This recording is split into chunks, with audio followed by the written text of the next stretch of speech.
நேற்று செம்மையான மேட்ச்னு சொல்லலாம். என்ன மாதிரி மேட்ச்சுங்க, தலை 3 பால் ஹேட்ரிக் 6 அடித்தார். ஹர்திக் பாண்டியா ஹர்திக் பாண்டியாவில் போலிங்கே கையும் வரல காலும் வரல, ஃபுல் டாஸ்லாம் போட்டார் தோனிக்கு. ஏன்னா தோனி யாருங்க, எவ்வளோ வருஷமாக என்ன மாதிரி பிளேயர், ஒரு ஹெலிகாப்டர் ஷாட்டே அடிப்பார். 42 வயசாகிடுச்சு. Age is just a number சொல்லிட்டு ஒன்ஸ் அகைன் ப்ரூவ் பண்ணான்னு சொல்லலாம் தோனி. செம்மையான மேட்ச் சொல்லலாம். ஆனால் ஸ்டார்டிங் பார்க்கும்போது எம்ஐ ஜெயிப்பாங்க மாதிரி தான் இருந்துச்சு. 200 ரன்னு சிஎஸ்கே அடிச்சிட்டாங்க.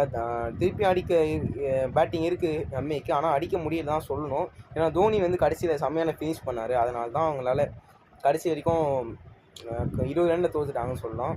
ஸோ அந்த தோனி ஆடி கடைசியில் வந்தனால 20 ரன் அடிச்சிட்டாரு. இதே முன்னாடி கூட வந்துடலாம், முன்னாடி வர முடியல. ஆனால் இனிமேல் அடுத்த வர மேட்ச்லேயாவது தோனி வந்து செம்மையான ஒரு ஆஃப் செஞ்சுரி. இதுக்கு மேலே இந்த ஐபிஎல் தான் லாஸ்ட்டுன்னு நினைக்கிறேன்.